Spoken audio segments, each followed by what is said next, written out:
सोचिए, आज तक आप हर महीने सरकार से मुफ्त राशन ले रहे थे, लेकिन अचानक एक दिन पता चला कि अब आपको ये सुविधा नहीं मिलेगी।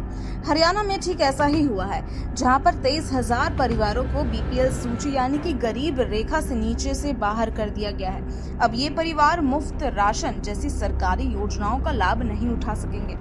अब सवाल उठता है कि आखिर ऐसा क्यों हुआ? क्या वाकई ये लोग गरीब नहीं रहे या फिर सरकार ने आंकड़ों की बाजीगरी कर दी? आइए समझते हैं इस पूरे मुद्दे को विस्तार से। अब बीपीएल लिस्ट में क्यों हुआ ये बदलाव, इस पर बात करें तो हरियाणा सरकार ने नागरिक संसाधन सूचना विभाग यानी कि CRID के जरिए बीपीएल सूची का दोबारा रिव्यू कराया।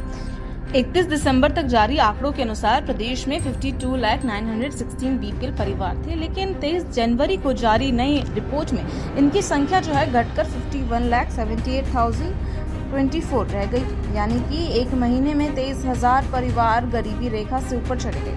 CRID की रिपोर्ट के अनुसार इन परिवारों की सालाना आय 1.80 लाख रुपए से ज्यादा हो गई थी, इसलिए इन्हें सूची से बाहर कर दिया गया।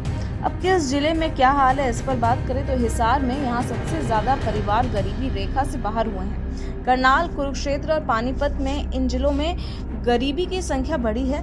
करनाल में 573, कुरुक्षेत्र में 1251, पानीपत में 808 और नए परिवार बीपीएल सूची में आ गए हैं। कैथल में यहाँ सबसे कम सिर्फ 57 परिवार ही लिस्ट से बाहर हुए हैं।